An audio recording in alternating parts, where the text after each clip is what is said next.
പ്രൈസലോ കർത്താവിന്റെ അതിപരിസമായി നാം വാഴ്ത്തപ്പെടട്ടെ.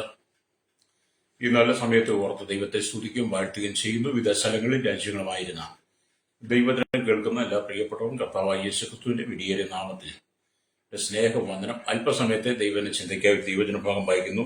50-ാം സങ്കീർത്തനം അതിന്റെ 14-15 വാക്യങ്ങൾ. ദൈവത്തിന് സ്തോത്രയാഗം അർപ്പിക്കുക, അത്യുന്നതിന് നിന്റെ നേർച്ചകളെ കഴിക്കുക, കഷ്ടകാലത്ത് എന്നെ വിളിച്ചപേക്ഷിക്കുക, ഞാൻ നിന്നെ വിടിവിക്കുകയും നീ എന്നെ മഹത്വപ്പെടുത്തുകയും ചെയ്യും. വളരെ അനുഗ്രഹിക്കപ്പെട്ട നല്ല തിരുവഴുത്താണ് സങ്കീർത്തനത്തിനകത്ത് നമുക്ക് വായിക്കാൻ കഴിഞ്ഞത്. ആസാഫിന്റെ അല്ലരിയ ഒരു സങ്കീർത്തനമാണ്. ദൈവം ശക്തനായ ന്യായാധിപതിയാണെന്ന് ആസാഫ് തന്റെ ജീവിത അനുഭവത്തിലൂടെയും തന്റെ ശുശ്രൂഷയിലൂടെയും വെളിപ്പെടുത്തുന്ന അതിമനോഹരമായ, അതിശ്രേഷ്ഠമായ, വിശിഷ്ടമായ അല്ലരി നമ്മുടെ മനസ്സിനെ, ഹൃദയത്തെ ആകർഷിക്കുന്ന, പ്രശ്നങ്ങൾക്ക് പരിഹാരം നൽകുന്ന, നമ്മുടെ സമാധാനത്തെ പുനഃസ്ഥാപിക്കപ്പെടുന്ന, കുടുംബത്തിൽ ഐശ്വര്യം നൽകുന്ന, ജീവിതത്തിൽ ഐശ്വര്യം നൽകുന്ന, ഒറ്റപ്പെട്ട അനുഭവത്തെ മാറ്റുന്ന അത്ര ശ്രേഷ്ഠമായ വചനമാണ് നമ്മൾ വായിച്ചത്. ഹല്ലേലൂയ. ദൈവത്തിന് സ്തോത്രയാഗം അർപ്പിക്കുക, അത്യുന്നതിന് ഹല്ലേലൂയ നിന്റെ നേർച്ചകളെ കഴിക്കാം. Price the Lord. കഴിഞ്ഞ ദിവസം നമ്മൾ നേർച്ചയെക്കുറിച്ച്, യാക്കോബിന്റെ നേർച്ചയെക്കുറിച്ചാണ് പഠിച്ചത്. ഇവിടെ ആസാഫ് പറയുന്നത് അത്യുന്നതിന് നിന്റെ നേർച്ചകളെ കഴിക്കുക എന്ന് പറയുമ്പോൾ, ഞാൻ കഴിഞ്ഞ ദിവസം പറഞ്ഞതിന്റെ അത്യുന്നതൻ എന്ന് പറയുന്നത് നമ്മുടെ സർവശക്തനായ ദൈവമാണ്. അതിനു മുകളിൽ വേറൊരു അത്യുന്നതൻ ഇല്ലാത്തത് കൊണ്ടാണ് ആസാഫും പറയുന്നത് അത്യുന്നതിന് നിന്റെ നേർച്ചകളെ കഴിക്കുക. Praise the lord. ഇരകൾക്കുന്ന ശ്രോതാക്കളോട് പറഞ്ഞത്, നിന്റെ നേർച്ച ആർക്കാണ് നീ കഴിക്കുന്നത്? നീ എവിടെയാണ് നേർച്ച കൊടുക്കുന്നത്? ആരോടാണ് നിന്റെ പ്രശ്നങ്ങളെ പറയുന്നത്? ആരാണ് നിന്റെ പ്രശ്നം പരിഹരിച്ചു നൽകുന്നത്? Price the Lord. നിങ്ങൾ ആഴമായി ചിന്തിക്കണം കേട്ടോ.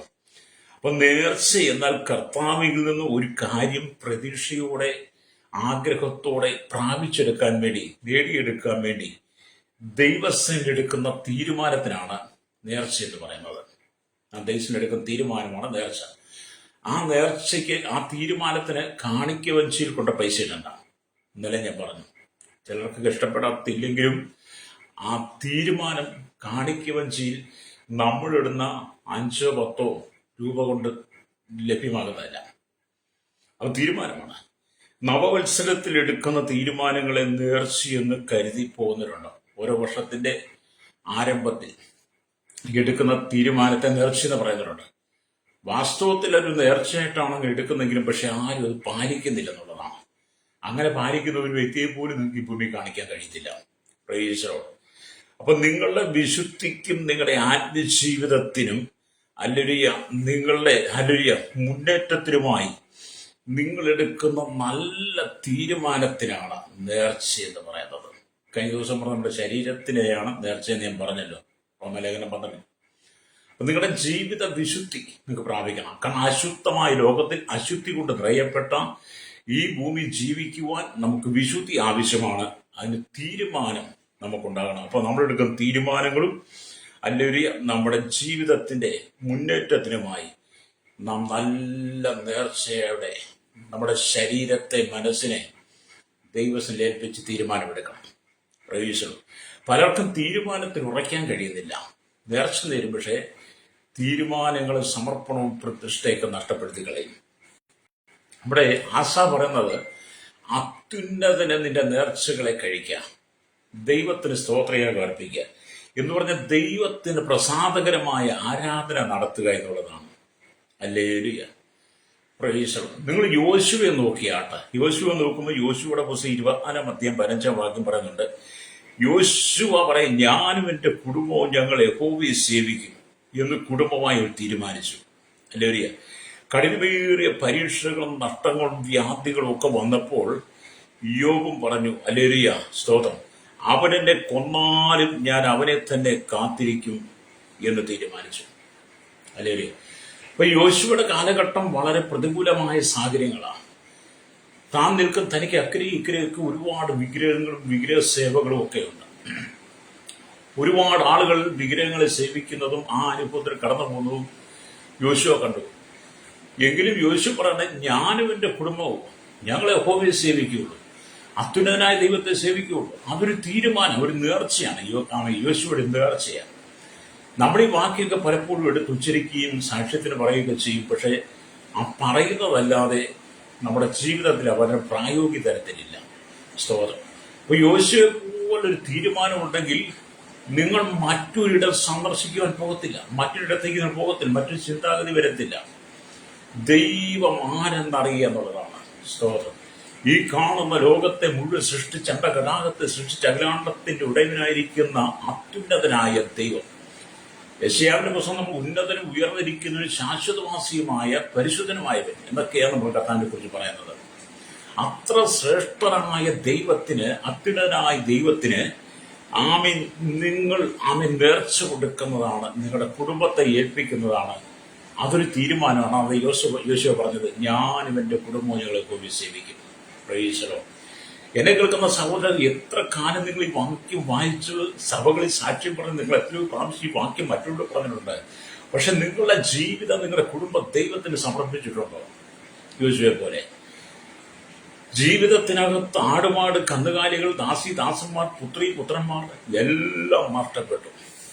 അല്ലെങ്കിൽ ശരീരം മുഴുവൻ വ്രണം കണ്ട് നിറഞ്ഞു, പുഴു വരിക്കാൻ തുടങ്ങി, ഓട്ടുകഷ്ണം കണ്ട് പുഴുവിനെ ചിരണ്ടിക്കളയാൻ തുടങ്ങി, കിള്ളിയെടുത്ത് കളയാൻ തുടങ്ങി. അത്രമാത്രം വേദനയുടെ അനുഭവത്തിലൂടെ കടന്നു പോവുകയാണ്.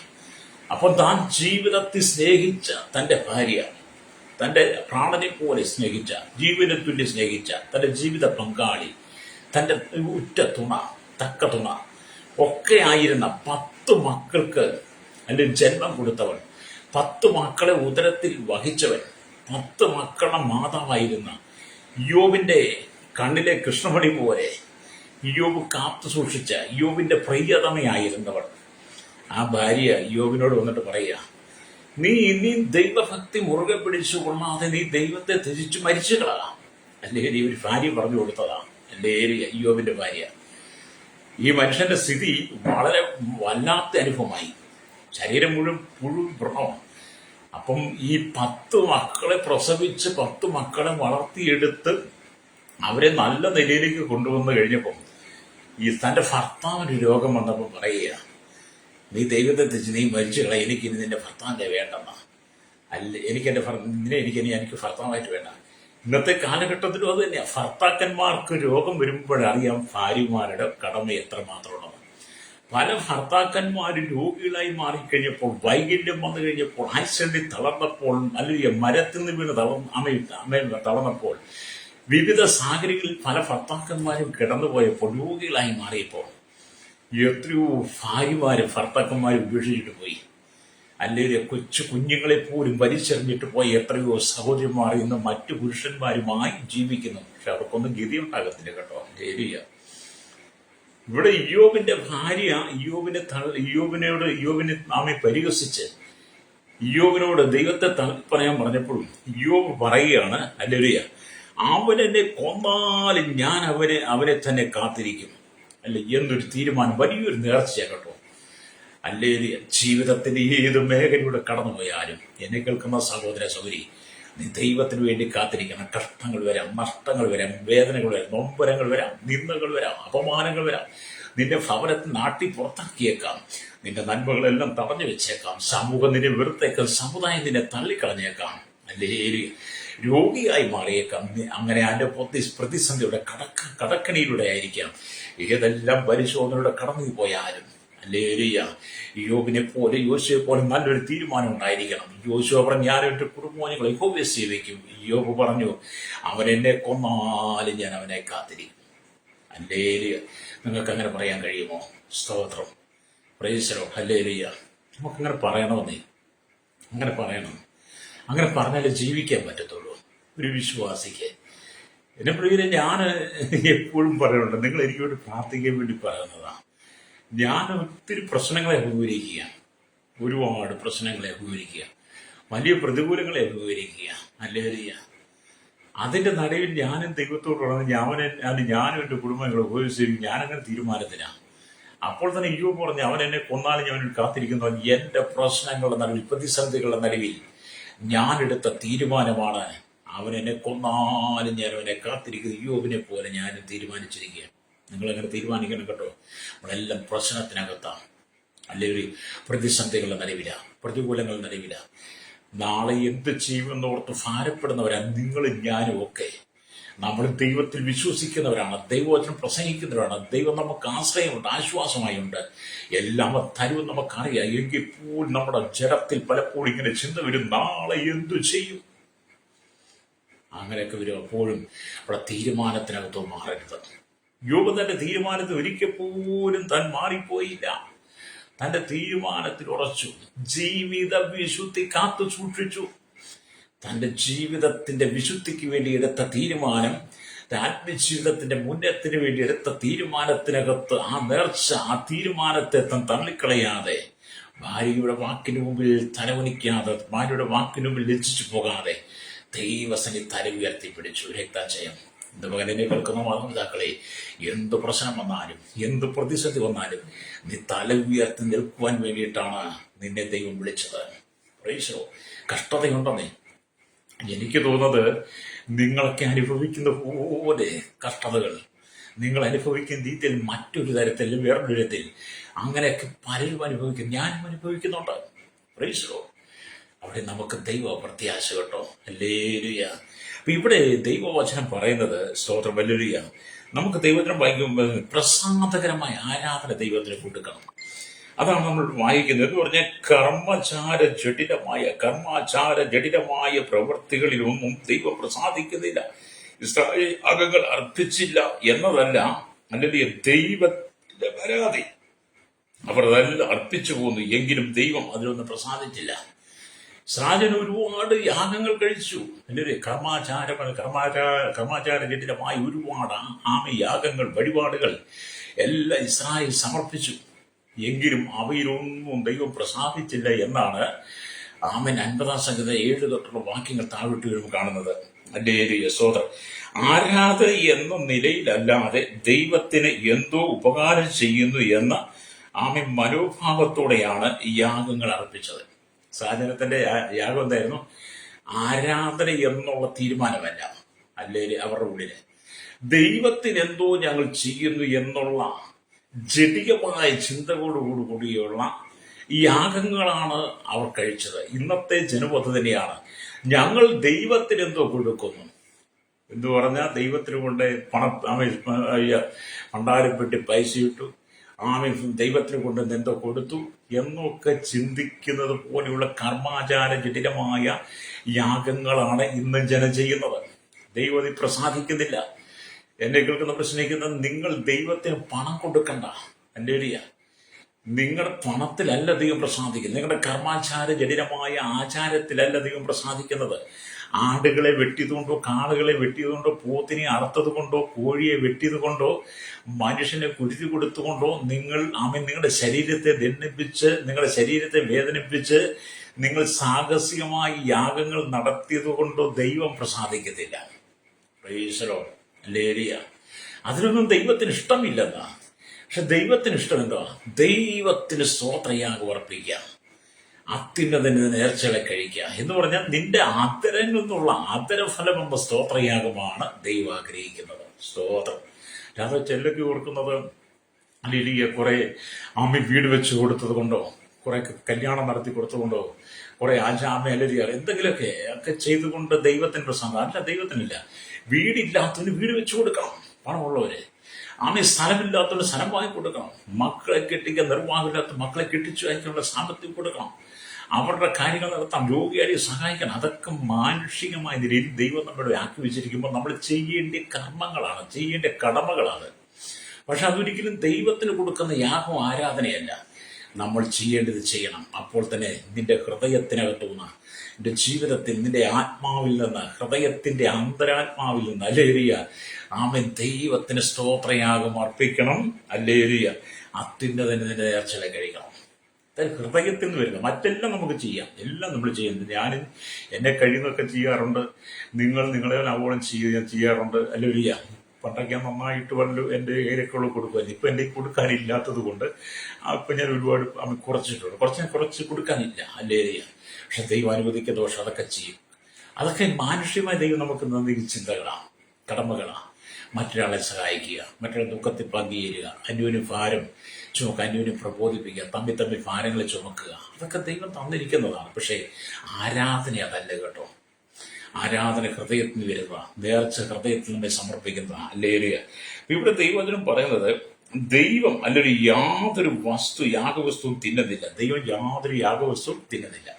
അല്ലെ, ചിലർക്ക് നമ്മൾ കൊടുക്കുന്നതൊക്കെ ദൈവം ഭക്ഷിക്കുക. അതിനല്ല, ദൈവം ഒരിക്കലും അതൊന്നും ഭക്ഷിക്കുന്നില്ല. സ്തോത്രം. അല്ലേലൂയ. സ്തോത്രം. ദൈവത്തിന് വിശന്നാൽ പോലും മനുഷ്യർ അതിനുവേണ്ടി യാതൊന്നും അർപ്പിക്കേണ്ടതില്ല എന്ന് വചനം പറയുക. ദൈവത്തിന് വിശന്നാൽ പോലും മനുഷ്യൻ ദൈവത്തിന് തിന്നാനായിട്ടൊന്നും കൊണ്ടുവരണമെന്ന് 50-ാം സംഗീതം 12-ാം വാക്യം വായിക്കുന്നു. അവിടെ എഴുതിയിരിക്കുന്നു, എനിക്ക് വിശന്നാൽ ഞാൻ നിന്നോട് പറയുകയില്ല, ഭൂലോകവും അതിന്റെ നിറവും എന്റേതത്രേ. അപ്പം ദൈവത്തിന് വിശന്നാൽ പോലും ദൈവം നമ്മോട് പറയത്തില്ല. ദൈവത്തിന് വിശക്കുന്ന പറഞ്ഞ് നമ്മൾ ആരും ആഹാരം കൊണ്ട് പോവുകയെന്നല്ല. ചിലക്ക് അങ്ങനെ. അല്ലേലൂയ. സ്തോത്രം. എന്നെ കേൾക്കുന്നവരുടെ സ്നേഹിത, ആത്മാവായി ദൈവം ആത്മാവിൽ സത്യത്തിലുള്ള ആരാധനയിലല്ലാതെ ബാഹ്യമായി ഒന്നിലും പ്രസാദിക്കുന്നില്ല. നമ്മുടെ ദൈവം ആരാണ്? ആത്മാവും ജീവനുമാണ്. ആത്മാവും ജീവനും വചനവുമായിരിക്കുന്ന ദൈവം. അല്ലേലൂയ. ആമേൻ. നമ്മുടെ ഹൃദയാന്തർഭാഗത്തുനിന്ന് വരുന്ന ആരാധനയിലല്ലാതെ നാം കൊടുക്കുന്ന യാഗത്തിൽ, നമ്മൾ കൊടുക്കുന്ന ആശ്ചര്യമായ യാഗത്തിൽ ദൈവം പ്രസാദിക്കുന്നില്ല. ഹൃദയാന്തർഭാഗത്തുനിന്ന് വരുന്ന ആരാധന. പ്രേക്ഷകരോട് അല്ലേലൂയ. ആമേൻ. ബല്ലുസോ. ദൈവത്തിന് പ്രസാദകരമായത് സ്തോത്രയാഗമാണ്. കർത്താവ് പറയാം, മക്കളെ, സഹോദര സഹോദരി, മകനെ മകളെ, നീ എനിക്ക് വിശന്നാൽ ഒന്നും കൊണ്ടുവരണ്ട. എന്റെ ദാഹത്തെ തീർക്കാൻ നീ ശ്രമിക്കണ്ട. പാറയിൽ പിളർന്ന് വെള്ളം കൊടുത്തവനെ ഞാൻ. മരുഭൂമിയിൽ 40 ലക്ഷത്തോളം ജനത്തിന് 40 വർഷം മഞ്ഞ കൊടുത്തവനാ. അതുകൊണ്ട് എനിക്ക് വിശന്നാ നീ ഒന്നും കൊണ്ടുവരണ്ട, എനിക്ക് കുടിപ്പാൻ നീ വെള്ളം കൊണ്ടുവരണ്ട, ഇതെല്ലാം ഞാനാണ് തരുന്നത്. സ്തോത്രം. അതുകൊണ്ട് നിങ്ങൾ എനിക്ക് ഹൃദയത്തിന്റെ അന്തർഭാഗത്തുനിന്ന് ആരാധന എന്ന സ്തോത്രയാഗം അർപ്പിക്കണം. അതാണ് നീ എനിക്ക് ചെയ്യേണ്ട നേർച്ച. ഞാൻ നിന്നിൽ നിന്ന് അതാണ് പ്രതീക്ഷിക്കുന്നത്.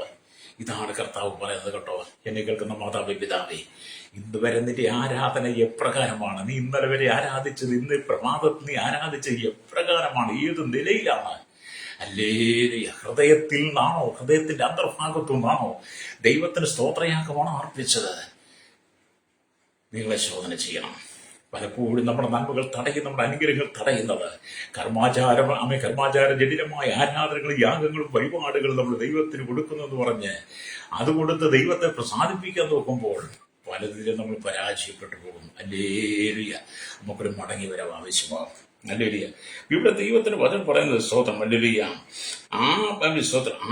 ആപത്ത് കാലത്ത് സഹായിപ്പാൻ കഴിവുള്ളവനാണ് നമ്മുടെ ദൈവം. നമ്മുടെ ആപത്ത് കാലത്ത് സഹായിപ്പാൻ കഴിവുള്ളവൻ യേശു കർത്താവ് മാത്രമാണ്. ആപത്ത് കാലത്ത് അല്ലെ ചില സന്ദർഭങ്ങളിൽ നിങ്ങളുടെ ഉറ്റവരും ഉടയവരും നിങ്ങളുടെ ബന്ധുമിത്രാദികളും എല്ലാം മാറിപ്പോകുന്ന, നിങ്ങൾ രോഗിയായി ആശുപത്രിയിൽ കിടക്കുമ്പോൾ ലക്ഷങ്ങൾ നിങ്ങൾക്ക് ഒരു സർജറിക്ക് ആവശ്യമായി വരുമ്പോൾ, നിങ്ങളുടെ കടക്കണിയിലേക്ക് എത്തുമ്പോൾ, കടക്കാനായി മാറുമ്പോൾ പല ബന്ധുക്കളും ബന്ധുമിത്രാദികളും എല്ലാം നിങ്ങളിട്ട് മാറിപ്പോകും. അല്ലേലൂയ. എന്നാൽ ആപത്ത് കാലത്തിന്റെ സങ്കട സമയത്തിന് ദുഃഖവേളയുടെ കടത്തിരിക്കുന്ന ഇനി മരണത്തിന് വിധിക്കപ്പെട്ടിരിക്കുന്ന മരണം നിന്നെ നോക്കിയിരിക്കുമ്പോൾ എല്ലാവരും നീ ഒറ്റപ്പെട്ട സമയത്ത് നിന്നെ സഹായിപ്പാൻ കഴിവുള്ളവരേശുവാ. രക്തം ചെയ്യാൻ കരമടിച്ച ദൈവത്തെ സ്തുതിക്കാമോ? ഇന്ന് പകൽ ഈ വചനം കേൾക്കുന്ന പ്രിയപ്പെട്ടവരുടെ പറയട്ടെ, നിന്റെ ആപത്ത് കാലത്ത്, നിന്റെ സങ്കടവേളയിൽ, നിന്റെ ദുഃഖവേളയിൽ, നിരാശയായി നീ ഇരിക്കുന്ന ഈ സന്ദർഭത്തിൽ എന്നെ കേൾക്കുന്ന സഹോദര സഹോദരി, നിന്നെ സഹായിപ്പാനായി നിന്റെ അരികിലേക്ക് ഇറങ്ങി വരുന്നവൻ യേശു മാത്രമാണ്. രക്തം ചെയ്യും വിശ്വസിക്കാൻ കഴിയുന്നെങ്കിൽ ദൈവത്തിനോട് ഏൽപ്പിച്ചു കൊടുക്കുക. നീ കടന്നു പോകുന്ന പ്രതിസന്ധികളുണ്ടല്ലോ, അല്ലേലൂയ, അതിൽ ദൈവം നിന്നെ പുറത്തെടുക്കാൻ ആഗ്രഹിക്കുക. നിന്റെ ഹൃദയാന്തർഭാഗത്തു നീ ദൈവത്തിന് സ്തോത്രയാഗം അർപ്പിച്ചുകൊണ്ട് ദൈവത്തിന് സ്തുതി പറഞ്ഞുകൊണ്ട് ജീവിത വിശുദ്ധിക്കും ആത്മീയ ഉന്നത്തിനും വേണ്ടി, അത്യുന്നതിന് വേണ്ടി നിന്നെ തന്നെ നേർച്ചയായി കൊടുത്തുകൊണ്ട്, അല്ലേലൂയ, നീ ഇയ്യോബിനെ പോലെ യോശുവെ പോലെ പ്രാർത്ഥിക്കുന്നെങ്കിൽ ദൈവം നിന്റെ അരികിലേക്ക് ഇറങ്ങി വരും. രക്തം ചെയ്യും. പ്രൈസോളം. അതെ, ദൈവം നിനക്ക് വേണ്ടി കരുതുന്നവനാ. അല്ലേലൂയ. സ്തോത്രം. തക്ക സമയത്ത് നിങ്ങൾ ഉയർത്തുവാൻ ഒരു ബലമുള്ള കൈകീഴിൽ താണിരിപ്പിയെന്നത് 1 പത്രോസിന്റെ 5-6 വാക്യം വായിക്കുന്നുണ്ട്. അവൻ നിങ്ങൾക്കായി കരുതുന്ന നിങ്ങളുടെ സകല ചിന്താകുലം വിട്ടുകൊള്ളുവെന്ന് അതേ വചനത്തിന്റെ 7-ാം വാക്യം പത്രോസിന്റെ ലേഖനത്തിൽ പറയുന്നു. ദൈവം നല്ലവനാകട്ടോ. നമ്മുടെ ദൈവം നല്ലവനാണ്, വിശ്വസ്തനാണ്, യാഗിലാണ്ടത്തെ മുഴുവൻ അടക്കി ഭരിക്കുന്നവനാ സോദാവി. അല്ലേലൂയ. ദൈവത്തിന് പദം പറയുകയാണ്, എന്നാൽ അപേക്ഷിക്കുന്നവർക്കേ നാമെ അനുഗ്രഹം ലഭിക്കാറുള്ളൂ, ദൈവത്തെ മഹത്വപ്പെടുത്തുന്നവർക്ക് അതിനുള്ള അർഹതയുണ്ട്. അതുകൊണ്ടാണ് 15-ാം വാക്യം, കഷ്ടകാലത്ത് എന്നെ വിളിച്ചപേക്ഷിക്കുക, ഞാൻ നിന്നെ വിടുവിക്കുകയും നീ എന്നെ മഹത്വപ്പെടുത്തുകയും ചെയ്യും. ഹല്ലേലൂയ. ഇന്ന് പകൽ കഷ്ടതയുടെ നടുവിലൂടെ, കടത്തിന്റെ ഗതിയിലൂടെ, സങ്കടത്തിലൂടെ, രോഗത്തിലൂടെ, പ്രതിസന്ധികളുടെ ജീവിതത്തിൽ മുന്നേറാൻ കഴിയാതെ പലതിനെ കുറിച്ചും വിചാരപ്പെട്ട് മനം കലങ്ങിയും സങ്കടത്തിലൂടെ കടന്നു പോകുന്ന എന്നെ കേൾക്കുന്ന മാതാവേ, പിതാവേ, സഹോദര സഹോദരി, കഷ്ടകാലത്ത് നീ ദൈവത്തെ വിളിച്ചപേക്ഷിക്കുക. ഹല്ലേലൂയ. കഷ്ടകാലത്ത് ദൈവത്തെ വിളിച്ച് അവൻ നിന്നെ വിടിവിക്കുന്ന ദൈവമാണ്. മരണകരമായി നടുവിൽ നിന്നെ വിടിവിക്കുന്ന ദൈവമാണ്. അല്ലെങ്കിൽ നിന്റെ പ്രശ്നങ്ങൾ നിന്നെ വിടിവിക്കുന്ന ദൈവമാണ്. നീ സമാധാനമില്ലാതെ സന്തോഷമില്ലാതെ കഴിയുകയാണോ? ഒറ്റപ്പെട്ട അനുഭവമാണോ? കുടുംബജീവിതം തകർന്ന സ്നേഹം കിട്ടാത്ത അനുഭവമാണോ? സഹോദരി സഹോദര, എന്നെ കേൾക്കുന്ന മാതാപിതാക്കളെ, മരുമക്കൾ നിന്നെ നാമെ വേട്ടപ്പട്ടികൾ വേട്ടയാടുന്നത് പോലെ അല്ലെങ്കിൽ എന്നെ വേട്ടയായിക്കൊണ്ടിരിക്കുകയാണോ? എന്നെ കേൾക്കുന്ന മാതാപിതാക്കളോട് ചോദിക്കട്ടെ, അമ്മായിയമ്മ മരിപ്പോൾ ചില വേട്ടപ്പട്ടികൾ വേട്ടയാടുന്നത് പോലെ പരസ്പരം ഭവനത്തിനകത്ത് കലക്കമുണ്ടാക്കുന്ന, ഭവനത്തിന് പ്രശ്നം ഉണ്ടാക്കുന്ന, ജീവിതത്തിൽ നിരാശപ്പെട്ട് മരിച്ചാൽ മതി എന്ന് പറഞ്ഞിരിക്കുന്ന സാഹചര്യത്തിന്റെ നടുവില് ആത്മഹത്യ അല്ല അതിന് പരിഹാരം. അത്യുന്നതന് നിന്നെ തന്നെ സമർപ്പിച്ചുകൊണ്ട് ദൈവത്തിന് സ്തോത്രയാഗം അർപ്പിച്ച് യഹോവയായി ദൈവത്തെ കർത്താവായ യേശുക്രിസ്തുവിനെ വിളിച്ചപേക്ഷിക്കുന്നെങ്കിൽ അവൻ നിന്നെ പ്രതിസന്ധിയിൽ നിന്ന് വിടുവിക്കും. ഒരിക്കലും സഹോദരിയെ വിളിച്ചു. അവൻ ചെറിയ കുട്ടി, ഒരു 10-24 വയസ്സൊക്കെ ഉള്ളൂ. ഹല്ലേലൂയ. ആ കുട്ടി എൻ്റെ ഒരു ഫ്രണ്ടാണ്, ഫേസ്ബുക്കിലെ കേട്ടോ. ഹല്ലേലൂയ. ആ കുട്ടിയുടെ വിവാഹ സമയത്തൊക്കെ എനിക്ക് ഫേസ്ബുക്കിലെ മെസ്സേജൊക്കെ കാണാൻ കഴിഞ്ഞിട്ടുണ്ട്. വിവാഹം കഴിഞ്ഞാൽ കുടുംബത്തിലേക്ക് ചെന്ന് ചില മാസങ്ങൾ കഴിയും മുമ്പേ ആ വീട്ടിനകത്ത് പ്രശ്നം തുടങ്ങി. ഹല്ലേലൂയ.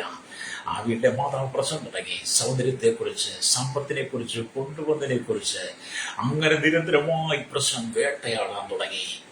ഹല്ലേലൂയ. കാമ്യം മൃഗങ്ങളെ വേട്ടയാടുന്ന പോലെ ആ പ്രിയ പൈതൃകരെ വേട്ടയാടാൻ തുടങ്ങി. ആ കൂട്ടത്തിൽ ഭർത്താവിന് സ്നേഹം കിട്ടിയില്ല. ആമിലരികെ പിതാവിന് സ്നേഹം കിട്ടിയില്ല. എല്ലാം ഒരാൾ ഒറ്റപ്പെട്ടു, മരണം മാത്രമായി.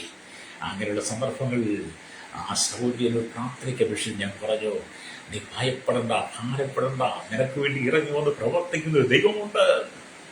കഷ്ടകാലത്തിനെ വിളിച്ചപേക്ഷിക്ക്, അവൻ നിന്നെ വിടിവിക്കുകയും നീ അവനെ മഹത്വപ്പെടുത്തുകയും ചെയ്തൊരു ദിവസം നിന്റെ മുമ്പിലുണ്ട്. ആ സഹോദരി എല്ലാ സുവിശേഷം കേൾക്കാൻ തയ്യാറായി, ദൈവത്തിനെ കേൾക്കാൻ തയ്യാറായി. ഞാൻ പ്രാർത്ഥിച്ചു, സമർപ്പിച്ചു. ചില നാളുകൾ കഴിഞ്ഞപ്പോൾ എന്നെ വിളിച്ചു, എന്നോട് പറഞ്ഞു, പാസ്റ്റർ ഭയങ്കര സമാധാനമായി. അവസാനത്തെ പ്രാർത്ഥന, എന്റെ സ്ഥിതിക്ക് മാറ്റം വന്നു, എന്റെ ജീവിതത്തിന് മാറ്റം വന്നു, കുടുംബത്തിൽ മാറ്റം വന്നു, ഇടപാടിൽ പരസ്പരം സ്നേഹിക്കാൻ തുടങ്ങി. ഞാൻ മരിക്കേണ്ടതായിരുന്നു, മരണമായതിനു മുമ്പിൽ അന്ന് പാസ്റ്ററിനെ വിളിച്ച് പ്രാർത്ഥിച്ചില്ല, ഞാൻ ആത്മഹത്യ ചെയ്തേനെ. അതെ, നീ ആത്മഹത്യയുടെ വാക്കിൽ എത്തി നിൽക്കുകയാണോ സഹോദര സഹോദരി?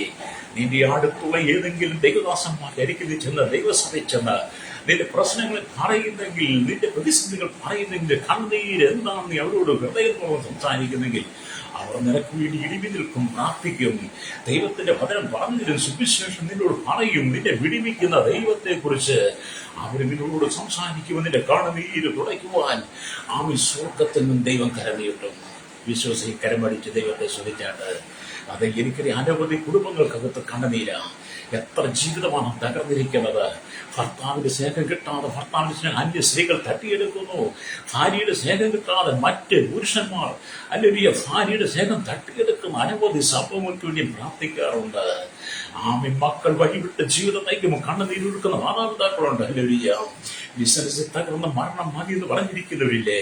ജീവിതത്തിന് ക്ഷീരമേഖലയും കാർഷികമേഖലയും തകർന്നവരുണ്ട്. വിദേശ രാജ്യത്ത് ഹല്ലേലൂയ ഉള്ളതെല്ലാം വിറ്റുപിടിച്ച് കടം പിടിച്ച് ലോണെടുത്ത് വിദേശത്ത് കിടന്നു. വേണ്ടത്ര ജോലി ലഭ്യമല്ലാതെ കൊണ്ടുപോയ സ്പോൺസർ പറ്റിച്ചതിന്റെ പേരില് മറ്റുള്ളവരുടെ അടിമയായി നിന്ന്, അടിമ പോലെ നിന്ന് അവിടുത്തെ മൃഗീയ പീഡനമേറ്റ് ജോലി ചെയ്യുന്ന വിദേശത്തുള്ള ചില സഹോദരന്മാർ മണലാഴത്തി കഷ്ടസഹിക്കുന്ന സാലറി ഇല്ലാതെ വീട്ടിലേക്ക് മടങ്ങാൻ കഴിയാതെ ഭാരപ്പെടുന്നവരില്ലേ?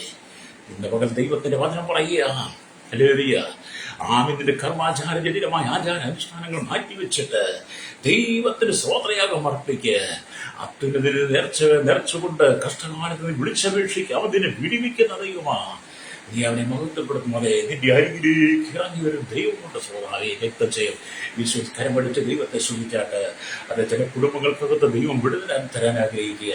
ചില കുടുംബങ്ങളെ ദൈവം സ്വസ്ഥമാക്കാൻ ആഗ്രഹിക്കുക. നാളുകളായി രോഗക്കിടക്കയിൽ കിടക്കുന്ന മാറാ രോഗത്താൽ ഭാരപ്പെടുന്ന ചില ജീവിതങ്ങളുടെ ദൈവത്തിന്റെ ആത്മാവ് വിളിച്ചു പറയുന്നത് ദൈവം നിന്നെ വിടുവിക്കാൻ പോവുകയാണ്. വൈസോ കഴിഞ്ഞ ദിവസം ഞാനിങ്ങനെ ചാവക്കാട് കടപ്പുറത്ത് നിൽക്കുക. ചാവക്കാട് കടപ്പുറത്ത് നിൽക്കുന്ന സമയത്ത് ഒരു ഫോൺ വന്നു. ഞാൻ പെട്ടെന്ന് ഫോൺ എടുത്തു. അല്ലെങ്കിൽ ഫോൺ എടുത്ത് സംസാരിച്ചപ്പോൾ ഒരു സഹോദരന്റെ കണ്ണുനീരാണ് എൻ്റെ ഏരിയ. ആ സഹോദരന്റെ കണ്ണുനീരിനകത്ത് അദ്ദേഹത്തിന്റെ അമ്മയുടെ കാലിൽ അല്ലെരിയ ഒരു മുറിവുണ്ടായി. ആ മുറിവുണ്ടായ മുറിവ് പഴുത്ത് രണ്ട് കാലിലേക്കും വ്യാപിച്ചു. നടക്കാൻ പറ്റത്തില്ല. ചരവും അല്ലെരിയ അവൻ ചരവും വേദനയും രക്തവുമായി ഒഴുകാൻ തുടങ്ങി. അടുത്തുള്ള എല്ലാ ഹോസ്പിറ്റൽ ഡോക്ടർമാരെ കാണിച്ചു. അവർ മടുത്തു അല്ലെരിയ. അടുത്തുള്ള ഡിസ്പെൻസറി കൊണ്ടുപോയി. അവർ വെച്ച് കെട്ടിയിടത്ത് പഴുക്കുവാൻ തുടങ്ങി. ആ മാതാവ് ഒരു വേദന കൊണ്ട് തുടങ്ങുകയാണ്. എന്നോട് ചോദിച്ചു എന്താണ് ചെയ്യേണ്ടത്. ഞാൻ പറഞ്ഞു അവിടുത്തെ മറ്റു പേരുണ്ടെങ്കിൽ കാണിക്കുക. അവർ പെട്ടെന്ന് തീരുമാനമെടുത്തു ആമെ തൃശ്ശൂര് അല്ലെങ്കിൽ അമരയിലേക്ക് കൊണ്ടുപോകാൻ. അങ്ങനെ അമരയിലേക്ക് കൊണ്ടുപോയി. അമരയിൽ കഴിഞ്ഞ രാത്രി എന്നെ വിളിച്ചിട്ട് പറഞ്ഞു അമ്മയ്ക്ക് വലിയ ആശ്വാസമുണ്ട് വാസേ.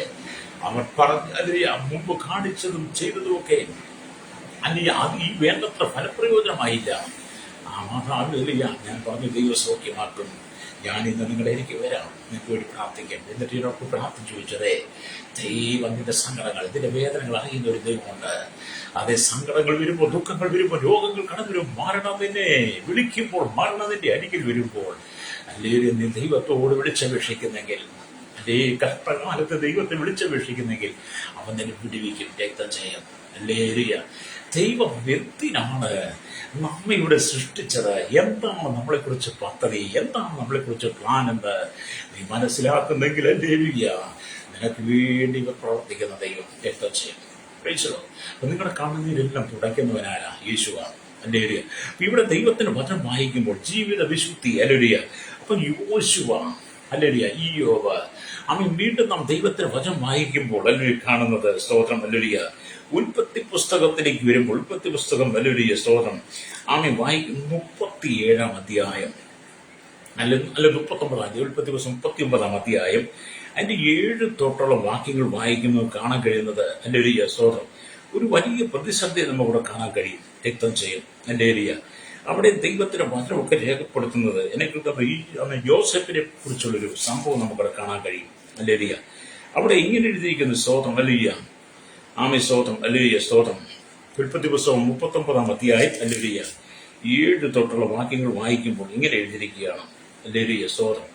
യോസെഫ് കോമളും മനോഹര രൂപിയും ആയിരുന്നത് കൊണ്ട് യജമാനന്റെ ഭാര്യ യോസെഫിനെ മേൽ കണ്ടുപതിച്ചു. എന്നോടുകൂടെ ശയിക്ക എന്ന് പറഞ്ഞു. അവൻ അതിന് സമ്മതിക്കാതെ യജമാനന്റെ ഭാര്യയോട്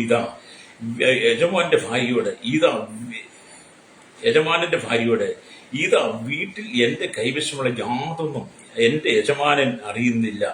തനിക്കുള്ളതൊക്കെയും എന്റെ കയ്യിൽ ഏൽപ്പിച്ചിരിക്കുന്ന ഈ വീട്ടിൽ എന്നേക്കാൾ വലിയവരില്ല. നീ അവന്റെ ഭാര്യയാകയാൽ നിന്നെ അല്ലാതെ മറ്റു യാതൊന്നും അവൻ എനിക്ക് വിരോധിച്ചിട്ടില്ല. അതുകൊണ്ട് ഞാൻ ഈ മഹാദോഷം പ്രവർത്തിച്ച് ദൈവത്തോട് പാപം ചെയ്യുന്നത് എങ്ങനെയെന്ന് പറഞ്ഞു. അപ്പോൾ യോസെഫിനെ അല്ലെങ്കിൽ ആ വീട്ടിലുള്ള അല്ലെങ്കിൽ പുത്രന്റെ വീട്ടിലുള്ള സകലത്തിനും സകലത്തിനും ഉന്നതനായി നിയമിച്ചിരിക്കുക. ആ ഭവനത്തിൽ ആ പുത്രന്റെ ഭാര്യയെ മാത്രമേ അല്ലെങ്കിൽ മാറ്റി നിർത്തിയുള്ള അതിന് ആ യോസെഫിന് അധികാരമില്ല. ആ യോസെഫ് കോമളിനും രൂപിയായതുകൊണ്ട് ഇവളുടെ കണ്ണ് അവന്റെ മേൽ പതിഞ്ഞിട്ട് അവൾ പറഞ്ഞു നീ വന്ന് എന്നോട് കൂടെ ശയിക്കാം. അപ്പം ജോസഫ് പറഞ്ഞത് ഞാൻ ദൈവത്തോട് പാപം ചെയ്യുന്നത് എങ്ങനെ? ഈ മഹാദോഷം ദൈവത്തോട് പാപം ചെയ്യുന്നത് എങ്ങനെ എന്ന് പറഞ്ഞു അവൾ ദിനപ്രതി ജോസഫിനോട് പറഞ്ഞിട്ടും അവളോടുകൂടെ ശയിപ്പാനോ അവളുടെ അരികിൽ ഇരിപ്പാനോ അവൻ അവളെ അനുവദിച്ചില്ല.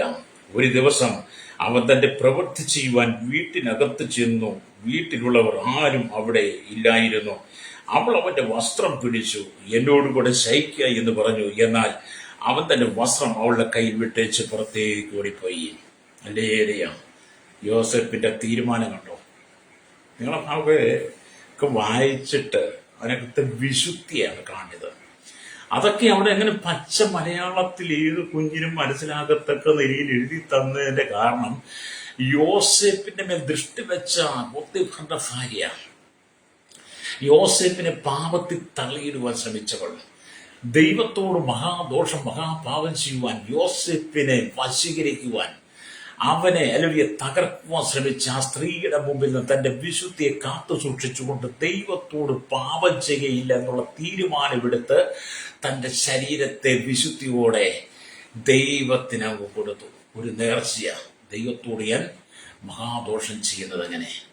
ഹല്ലേലൂയ, സ്തോത്രം. അവിടെ ഹല്ലേലൂയ അതാണ് ദൈവത്തിന്റെ വചനം നമ്മൾ വായിക്കാൻ കഴിയുന്നത്. അപ്പൊ നമ്മൾ ദാനിയേലിനെ കുറിച്ച് ദാനിയേലും ശദ്രക്കും മേശക്കും അബീരും എന്നിവരെ ബാബേലിലേക്ക് പിടിച്ചുകൊണ്ടുപോയെങ്കിലും രാജകൊട്ടാരത്തിൽ അവർക്ക് പാർക്കാൻ അവസരം കിട്ടിയും ദാനിയേൽ ബാബേലിലേക്ക് പോകുമ്പോൾ രാജാവിന്റെ ഭോജനം കൊണ്ടും വീഞ്ഞു കൊണ്ടും എന്നെ തന്നെ അശുദ്ധമാക്കുകയില്ലെന്ന് ദാനിയേൽ ഒരു തീരുമാനമെടുത്തു. ഹല്ലേലൂയ.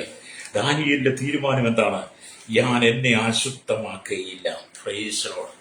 അതേപോലെ നമ്മളെ അശുദ്ധമാക്കാതെ നമ്മൾ നിൽക്കണം. ദാനിയേൽ 1:8 എന്നാൽ രാജാവിന്റെ ഭോജനം കൊണ്ടും അവൻ കുടിക്കുന്ന വീഞ്ഞുകൊണ്ടും തന്നെത്താൻ അശുദ്ധമാക്കിയില്ല എന്ന് ദാനിയേൽ ഹൃദയത്തിൽ നിശ്ചയിച്ചു.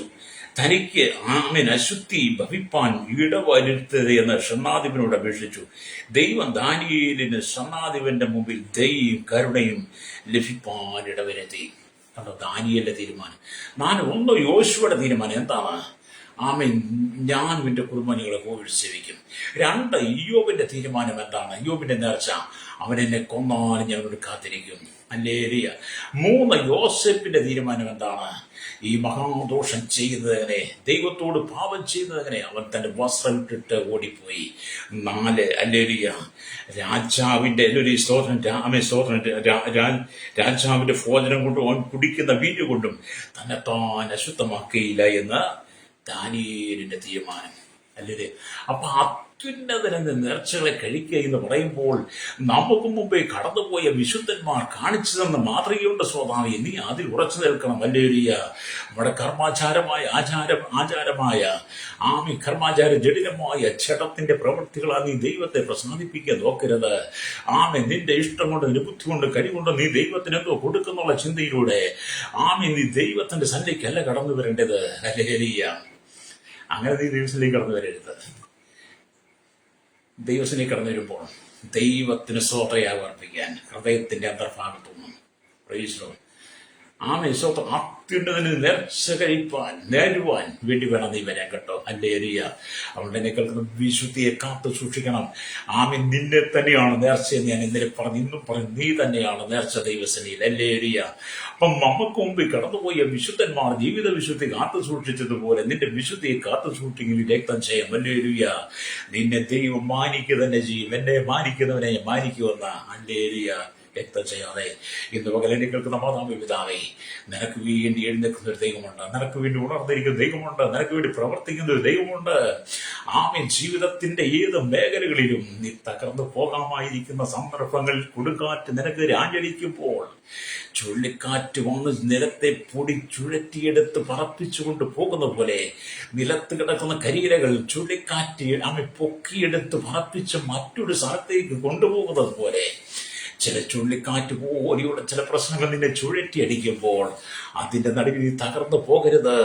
ദൈവം നിനക്ക് തുണയായിട്ട് ഒരു കഷ്ടകാലത്തിന് വിളിച്ചപേക്ഷിക്കുക, ഞാൻ നീ വിടുവിക്കുകയും നീ എന്നെ മഹത്വപ്പെടുത്തുകയും ചെയ്യും. അതെ നിന്റെ ജീവിതത്തിനകത്ത് ദൈവം ഇറങ്ങി വരും. രക്തം ചെയ്യും. വിശ്വസിക്കാൻ കഴിയുമോ? വിശ്വസിക്കുന്നേ? ഞാൻ അങ്ങനെയൊക്കെ അങ്ങ് വിശ്വസിക്കുക കേട്ടോ. ലേരിയ ജീവിതത്തിൽ എന്നെ കേൾക്കുന്ന പ്രിയ സ്നേഹിത, എടുത്തു പറയത്തക്ക ഒരു പുകഴ്ചയും എനിക്കില്ല. എടുത്തു പറഞ്ഞ് മറ്റുള്ള പ്രശംസിപ്പാനായി എന്റെ ജീവിതത്തിൽ ഒന്നുമില്ല. ഹല്ലേലൂയ. ജീവിതം എന്ന് പറഞ്ഞ് ഞാനും യേശു കർത്താവ് മാത്രമാണ്. ഹല്ലേലൂയ. മറ്റൊന്നും എൻ്റെ ജീവിതത്തിലില്ല. ഒരുപാട് ചിന്തകൾ, ഒരുപാട് ആലോചനകൾ, ഒരുപാട് നിരൂപണങ്ങൾ, വ്യർത്ഥമായ കാര്യങ്ങൾ, മോഹങ്ങൾ, ആഗ്രഹങ്ങൾ ഒക്കെ ജീവിതത്തിൽ കടന്നു വരാറുണ്ട്. ഹല്ലേലൂയ.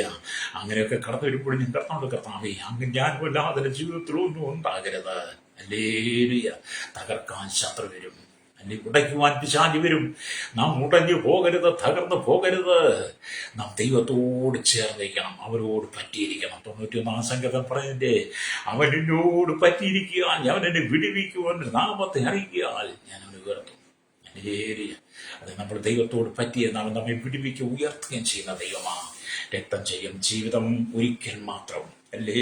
അതുകൊണ്ട് നാം ദൈവത്തിന്റെ വചനത്തിലേക്ക് പോവാം. ആമി സാധാരണ നിലയിൽ രാജ്ഞിയായി ഉയർത്തപ്പെട്ട എസ്തേർ ഉറച്ച തീരുമാനത്തോടെ ഞാൻ മരിച്ചാലും സാരമില്ല എന്ന് പറഞ്ഞ് ജനങ്ങൾക്ക് വേണ്ടി 3 ദിവസം ഉപവസിച്ച് പ്രാർത്ഥിച്ചുവെന്ന് എസ്തേറിന്റെ പുസ്തകം വായിക്കുമ്പോൾ കാണുന്നുണ്ട്. എന്ന് പറഞ്ഞാൽ ഹാമാൻ യഹൂദന്മാരെ മുഴുവൻ നശിപ്പിക്കാൻ വേണ്ടി ഹാമാൻ ചില പദ്ധതികൾ ഒരുക്കി. ആമി മൊർദെഖായിയെ തൂക്കുമരത്തിൽ കയറ്റുവാൻ വേണ്ടിയിട്ട് മൊർദെഖായിക്ക് വേണ്ടി ഹാമാൻ ഒരു കഴുമരവും തീർത്തു. രാജാവിന്റെ പ്രസാദം വാങ്ങി, അഹശ്വേരോശ് രാജാവിന്റെ പ്രസാദം വാങ്ങി, അവന്റെ കൽപ്പന വാങ്ങി യഹൂദ ജനത്തെ മുഴുവൻ കൊന്നെടുക്കുവാൻ മൊർദെഖായിയെ തൂക്കുവാൻ അവൻ ആഗ്രഹത്തോടെ കാത്തിരിക്കുക. ആ കാത്തിരിപ്പിന്റെ വിവരം മൊർദെഖായി അറിഞ്ഞപ്പോൾ മൊർദെഖായി ദൈവത്തിനെ പ്രാർത്ഥിക്കാൻ തുടങ്ങി. തന്റെ സ്തോത്രം അരമനിക്കാണ് രാജകൊട്ടാരത്തിൽ രാജ്ഞിയായിരിക്കുന്ന എസ്തേറിന്റെ വിവരം അറിയിച്ചു. എസ്തേറിനോട് പറഞ്ഞു, ഈ സമയത്ത് നീ മിണ്ടാതിരുന്നാൽ. മൊർദെഖായി എസ്തേറിനോട് മറുപടി പറയുന്ന കൽപ്പിച്ചത്, രാജധാനിയിൽ ഇരിക്കിയാൽ എല്ലാ യഹൂദന്മാരിൽ വെച്ച് രക്ഷപ്പെട്ടു കൊള്ളാമെന്ന് നീ വിചാരിക്കേണ്ട. ഈ സമയത്ത് മിണ്ടാതിരുന്നാൽ യഹൂദന്മാർക്കും മറ്റൊരു സ്ഥലത്തും രക്ഷയും മറ്റൊരു സ്ഥലത്ത് ഉദാഹരണവും രക്ഷയും ഉണ്ടാകും. എന്നാൽ നീയും നിന്റെ പിതൃവും നശിച്ചു പോകും. ഇങ്ങനെയുള്ളൊരു കാലത്തിനായിട്ടല്ലോ നീ രാജസ്ഥാനത്തെത്തിയിരിക്കുന്നത് എന്ന് ആർക്കറിയാം? മൊർദെഖായി എസ്തേറിനെ വിവരം അറിയിക്കാൻ. അപ്പോഴത്താണ് എസ്തേറിന്റെ ഉപവാസം. അതിന് എസ്തേർ മൊർദെഖായിയോട് മറുപടി പറയുവാൻ കൽപ്പിച്ചത്, നീ ചേർന്ന് ശൂശനുള്ള എല്ലാ യഹൂദന്മാരെയും ഒന്നിച്ചുകൂട്ടി നിങ്ങൾ 3 ദിവസം രാവും പകലും തിന്നുകയോ കുടിക്കുകയോ ചെയ്യാതെ എനിക്ക് വേണ്ടി ഉപവസിപ്പീൻ. ഞാനും എന്റെ ബാല്യക്കാരികളും അങ്ങനെ തന്നെ ഉപവസിക്കും എന്ന് എസ്തേർ തീരുമാനം നേർച്ചയാണ്. അപ്പം മൊർദെഖായി പറഞ്ഞു, യഹൂദന്മാരെല്ലാം തകർക്കും, എന്നെയും തകർക്കും. അതുകൊണ്ട് നീ രാജസന്നിധിയിൽ ഇരുന്ന് ഇപ്പോഴാണ് പ്രാർത്ഥിക്കേണ്ട സമയം. നീ മിണ്ടാതിരിക്കരുത്. അവള് തീരുമാനമെടുത്തു. ആ തീരുമാനം പറഞ്ഞു വിട്ടു മൊർദെഖായിയോട് പറയിക്കാൻ, ഞാനും എൻ്റെ ബാല്യക്കാരികളും അതിൻ്റെ തിന്നുകയോ കുടിക്കുകയോ 3 ദിവസം ഞങ്ങൾ ഉപവസിക്കും. അതുകൊണ്ട് നിങ്ങൾ ഞങ്ങൾക്ക് വേണ്ടി ഉപവസിക്കും. അതെ, ദൈവസന്നിധിയെ കേൾക്കുന്ന പരിശീലിക്കുക. ദൈവസന്നിധി എടുക്കുന്ന തീരുമാനം, എസ്തേർ എടുത്ത തീരുമാനം, മൊർദെഖായി എടുത്ത തീരുമാനം എന്ത് ചെയ്തു? ഹാമാൻ മൊർദെഖായിയെ തൂക്കിക്കളയാൻ വേണ്ടി ഒരുക്കിയിരുന്ന ആ കഴുമരത്തിൽ മൊർദെഖായിയെ തൂക്കുന്നതിനുപരമായി ഹാമാനെ തൂക്കിക്കളഞ്ഞു. തീരുമാനം നേർച്ചയൊക്കെ അങ്ങനെ കേട്ടോ. അതുകൊണ്ട് ദൈവത്തിലേക്ക് മടങ്ങി വരണം. നേർച്ച നേർന്ന് പ്രാർത്ഥിക്കുന്ന പ്രാർത്ഥന കർത്താവ് ശ്രദ്ധിക്കുന്നുണ്ട്. നേർച്ച നേർന്നിട്ട് നിറവേറ്റാതെ തന്റെ ഇഷ്ടപ്രകാരം ജീവിച്ച് എടുത്ത തീരുമാനത്തെ കാറ്റിൽ പറത്തിക്കളഞ്ഞ് ആപത്ത് ഘട്ടങ്ങൾ അയ്യോ അയ്യോ എന്ന് നിലവിളിച്ചാൽ കർത്താവ് സഹായിക്കില്ല. കർത്താവ് വളരെ വ്യക്തമായി ഇങ്ങനെ പറയുന്നു, ദൈവത്തിന് സ്തോത്രയാഗം അർപ്പിക്കുക, അത്യുന്നത നേർച്ചകളെ കഴിക്കുക, കഷ്ടകാലത്തിന് വിളിച്ചപേക്ഷിക്കുക, ഞാൻ നിന്നെ വിടുവിക്കുകയും നീ എന്നെ മഹത്വപ്പെടുത്തുകയും ചെയ്യും. അതേ സ്നേഹിത, കഷ്ടം വരുമ്പോൾ പ്രതികൂലം കഴിയുമ്പോൾ നീ ദൈവത്തെ വിളിച്ചപ്പോഴും ദൈവത്തിന്റെ പ്രാർത്ഥന കേൾക്കണമെങ്കിൽ നീ എടുത്ത തീരുമാനങ്ങളോട് എടുത്ത നേർച്ചകളുണ്ട് ദൈവത്തിന് കൊടുക്കണം. നിനക്ക് നന്മയുണ്ടായപ്പോൾ, നിനക്ക് സ്വസ്ഥതയുണ്ടായ സമാധാനമുണ്ട്, നിന്റെ സ്ഥിതികൾക്ക് മാറ്റം വന്നപ്പോൾ ദൈവത്തോട് എടുത്ത തീരുമാനമെല്ലാം മാറ്റിവെച്ചിട്ട് അതിനെല്ലാം കാറ്റിപ്പറഞ്ഞ് നീ ഇഷ്ടം പോലെ ജീവിച്ചിട്ട് പിന്നത്തെ കഷ്ടം വരുമ്പോൾ നിന്റെ പ്രാർത്ഥന ദൈവം കേൾക്കത്തില്ല. ചിലക്ക് അങ്ങനെ സഭ വരും, വലിയ കൺവെൻഷനൊക്കെ നടത്തും, ജനം വരും, പല തീരുമാനമെടുക്കും. രോഗസൗഖ്യത്തിന് വേണ്ടി, കടം മാറാൻ വേണ്ടി, വീട് വെക്കാൻ വേണ്ടി, ഭവനം അല്ലെങ്കിൽ ഫാമയിൽ കടക്കിന് മാറാൻ വേണ്ടി, മക്കളെ വിദേശത്ത് അയക്കുവാൻ, അവർക്ക് ജോലി കിട്ടാൻ, ഒക്കെ നിങ്ങളുടെ പലതിനും വേണ്ടി തീരുമാനമെടുക്കും. ദൈവം അത് കേൾക്കും കേട്ടോ. ദൈവം തന്നെ മക്കളുടെ പ്രാർത്ഥന കേൾക്കും. പിന്നെ ദൈവദാസന്മാർ ഇടിവിന്ന് പ്രാർത്ഥിക്കും, ദൈവം അത് കേട്ട് അവർക്ക് മറുപടി കൊടുക്കും. അങ്ങനെ മറുപടി കിട്ടി കഴിയുമ്പോൾ എന്ത് ചെയ്യും? അവർ പിന്നെ ദൈവത്തെ മറക്കും, അവർക്ക് വേണ്ടി പ്രാർത്ഥിച്ച ദൈവസഭയും മറക്കും, ദൈവദാസന്മാരെയും മറക്കും.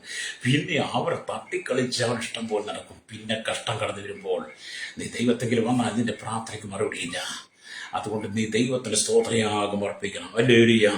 മരണക്കിടകിൽ കിടക്കുന്ന അവസ്ഥയിൽ അനേകർ ധൃതി പിടിച്ച് നേർച്ചകൾ നേരുന്നു. കർത്താവേ, നീ മനസ്സറിഞ്ഞേക്ക് ജീവൻ തന്നാൽ ഞാൻ നിനക്ക് വേണ്ടി നിന്നുകൊള്ളാം, ഞാൻ നിനക്ക് വേണ്ടി ജീവിക്കാം, നിന്റെ വേല ചെയ്യാം. പക്ഷേ നമ്മുടെ ദൈവം മനസ്സരിവുള്ളവനാണ്, കരുണയുള്ളവനാണ്. മരണക്കിടക്കയിൽ മറാസിൽ കിടക്കുന്ന വ്യക്തിയുടെ പ്രാർത്ഥന കേട്ട് ദൈവം ഒരു സൗഖ്യം കൊടുത്തവൻ സൗഖ്യത്തോടെ എഴുന്നേറ്റ് കാലുകൂന്നി നടക്കാൻ തുടങ്ങിയപ്പോൾ, ആരോഗ്യം കിട്ടും പണ്ടത്തെ സ്ഥിതിയിലേക്ക് മടങ്ങി വന്നു കഴിഞ്ഞപ്പോൾ അവനെടുത്ത നേർച്ചകൾ മറന്നുപോയി. എടുത്ത തീരുമാനം ഇപ്പം കർത്താവിന്റെ വേലയും വേണ്ട, കർത്താവിനെയും വേണ്ട. അല്ലേ, അങ്ങനെ എത്രയോ ആളുകളെ ചൂണ്ടിക്കാണിക്കുവാനുണ്ട്. അതെ, ഒരിക്കൽ നീ ദൈവത്തിന്റെ ന്യായവിധിക്ക് മുമ്പ് വരും. ഒരിക്കൽ നീ വീണ്ടും രോഗിയായി മാറും. അന്ന് നിനക്ക് സൗഖ്യം കിട്ടത്തില്ല. അന്ന് നിന്റെ പ്രാർത്ഥന ദൈവം കേൾക്കത്തില്ല. അതുകൊണ്ട് നീ ജീവനോടെ ഇരിക്കുമ്പോൾ, ആരോഗ്യമുള്ളപ്പോൾ, പണമുള്ളപ്പോൾ, സാമ്പത്തികമുള്ളപ്പോൾ, നീ ദീർഘകാത്തനായിരിക്കും, നല്ല യുവാവായിരിക്കും, യൗവനക്കാരിയായിരിക്കുമ്പോൾ, നിനക്ക് സമ്പത്തുള്ളപ്പോൾ, പണമുള്ളപ്പോൾ, ജോലിയുള്ളപ്പോൾ, സൗന്ദര്യമുള്ളപ്പോൾ, അല്ലേലൂയ, എല്ലാവരും ഉള്ളപ്പോൾ, ബന്ധങ്ങളുള്ളപ്പോൾ, എന്നെ കേൾക്കുന്ന മാതാവേ, പിതാവേ, ദൈവത്തിന് സ്വയം അകർപ്പിച്ച് അത്യുന്നതിൽ നേർച്ചകൾ കഴിച്ചുകൊണ്ട് നീ ദൈവസനിൽ നിന്ന് കഷ്ടകാലത്ത് അവൻ നിന്റെ അരികിലേക്ക് ഇറങ്ങി നിന്നെ പിടിപ്പിക്കും. ഹല്ലേലൂയ. അതുകൊണ്ട് എന്നെ കേൾക്കുന്നവരേ, ഞാൻ നിങ്ങളുടെ നേർച്ച ത്യാഗമോ കർത്താവിനെ പ്രീതിപ്പെടുത്തുന്ന ഒന്നും വേണ്ട. നിങ്ങൾ വിശ്വസ്തയോടും സത്യസന്ധയോടും കൂടെ നിങ്ങളെ തന്നെ ഏൽപ്പിച്ചു കൊടുത്താൽ മതി. സത്യസന്ധം വിശുദ്ധം നിങ്ങളെ തന്നെ ഏൽപ്പിച്ചു കൊടുക്കും. ദൈവം നിങ്ങൾക്ക് വേണ്ടി പ്രവർത്തിക്കും. അത് ഞങ്ങൾക്ക് വേണ്ടി പ്രാർത്ഥിക്കാം. വായിച്ച പറഞ്ഞതാണ്, ദൈവത്തിന് സ്തോത്രം അർപ്പിക്കുക, അത്യുന്നതിന്റെ നേർച്ചകൾ കഴിക്കുക, കഷ്ടകാലത്തിനെ വിളിച്ചു വിട്ട് ഞാൻ നിന്നെ വിടിവിക്കും, നിന്നെ മഹത്വപ്പെടുത്തുകയും ചെയ്യും. അതേ വേദന്റെ ദുഃഖത്തിന്റെ കടലിൽ കൂടെ കടന്നു പോകുന്ന സ്വതാവേ, ദൈവം നിനക്ക് വേണ്ടി ചില അത്ഭുതങ്ങൾ ചെയ്യാൻ പോവുക. നിന്റെ വേദനകളെ ദുഃഖങ്ങളെ മാറ്റാൻ പോവുക. നിന്റെ കണ്ണതിനെ മാറ്റാൻ പോവുക. അത് നിനക്ക് വേണ്ടി പ്രവർത്തിക്കുന്ന ശക്തനായ ദൈവം. കണ്ണുകളടച്ചാട്ട് പരിശുദ്ധ ഞങ്ങളുടെ നല്ല ദൈവമേ, സ്വർഗ്ഗീയ പിതാവേ, അനുഗ്രഹിക്കപ്പെട്ട നല്ല സമയത്തിനായി ഞങ്ങളുടെ കേരളത്തിൽ, ഭാരതത്തിൽ, രാജ്യങ്ങളിൽ, 7 ഭൂഖണ്ഡങ്ങളിൽ, വിവിധ സ്ഥലങ്ങളിൽ കഷ്ടതയുടെ, പ്രതിസന്ധിയുടെ, പ്രതികൂല രോഗത്തിന്റെ, കടക്കണിയുടെ, ജോലിയില്ലാതെ കർത്താവ് ജോലി നഷ്ടപ്പെട്ട്, വിസയുടെ കാലാവധി കഴിഞ്ഞ്, പാസ്പോർട്ടിന്റെ കാലാവധി കഴിഞ്ഞ്, വിവിധ ക്രിമിനൽ കേസുകൾക്ക് അകപ്പെട്ട് മാരകമായ രോഗങ്ങൾക്ക് അധീനരായി, കൃഷിയിലെ നഷ്ടം, ക്ഷീരവേല നഷ്ടം, ബിസിനസ് നഷ്ടം, കൂട്ടുകച്ചവടം എല്ലാം പരാജയപ്പെട്ട അല്ലേലൂയ, ജീവിതം തകർന്ന്, കുടുംബജീവൻ തകർന്ന, ഭാര്യ ഭർത്താക്കൾ ഛിന്നഭിന്നമായി, മക്കൾ ഛിന്നഭിന്നമായി, അല്ലെങ്കിൽ വിവിധ കഷ്ടതയുടെ നമ്പരത്തിൽ കടന്നു പോകുന്ന, രോഗത്തിലോ കടന്നു പോകുന്നവർ, അങ്ങനെയുള്ളൊരു മക്കൾ ദൈവരങ്ങളിൽ ഏൽപ്പിക്കുന്ന കർത്താവിന്റെ ശൈശവത്തിലും അനുഭവമായി യുവനത്തിലും വാർദ്ധക്യത്തിലും ജ്ഞാനം കൊടുത്ത ഓട്ടന്റെ ചോട്ടൻ തടവറയിലായിരിക്കുന്ന കേരളത്തിലും ലോകത്തിലെ 800 കോടിയിലും ജനത്തിനായി അധികാരം വർഗ്ഗങ്ങൾ, രാജ്യമാർ, ക്രമസമാധാന പാലകരെ എല്ലാ ജനത്തെയും ഓർത്ത് പ്രാർത്ഥിക്കുന്നു. മത, സാമൂഹിക, സാംസ്കാരിക, മാധ്യമ, മീഡിയ നേതൃത്വം, സൈനികർ, എല്ലാ മേഖലയിലുള്ള ജനത്തെയും കർത്താവ് ചേർന്ന് വരുന്നതല്ലേ, ജാതി, മത, വർഗ, വർണ്ണ വ്യത്യാസം കുള്ളിവിട്ട് കൊട്ടാരത്തി വർക്കരെ പാർക്കുന്ന വലിയൊരു ചെറിയ ദൈവങ്ങൾ ഏൽപ്പിക്കുന്നു. കർത്താവ് യോശുവെ പോലെ, കർത്താവ് യോബിനെ പോലെ, കർത്താവ് യോസെഫിനെ പോലെ, സ്തോത്രം, ഹല്ലേലൂയ, ദാനിയേലിനെ പോലെ നല്ല തീരുമാനം എടുത്തുകൊണ്ട്, ആസാബ് നല്ല തീരുമാനത്തിന് ഉടമയായിരുന്ന പോലെ ഈ ജന ദൈവത്തിലേക്ക് മടങ്ങി വന്ന ദൈവത്തിന് സ്വത്രയാഗം അർപ്പിച്ചുകൊണ്ട് ദൈവത്തെ മഹത്വപ്പെടുത്തേണ്ടേ. പാപങ്ങൾ, ശാപങ്ങൾ, ബന്ധനങ്ങൾ അഴിയിട്ട്, അനുചാര, മന്ത്രവാദ, ഊർവ, ശുദ്രശക്തിയിൽ അകപ്പെട്ട് കിടക്കുന്ന ജീവിതങ്ങൾ വിടിവിക്കപ്പെടട്ടെ. ശാപം, പാപം മാറി കർത്താവ് ജനസ്വസ്ഥമായി ദൈവത്തിലേക്ക് മടങ്ങി വരുവാൻ ദൈവങ്ങൾ ഏൽപ്പിക്കുന്നു.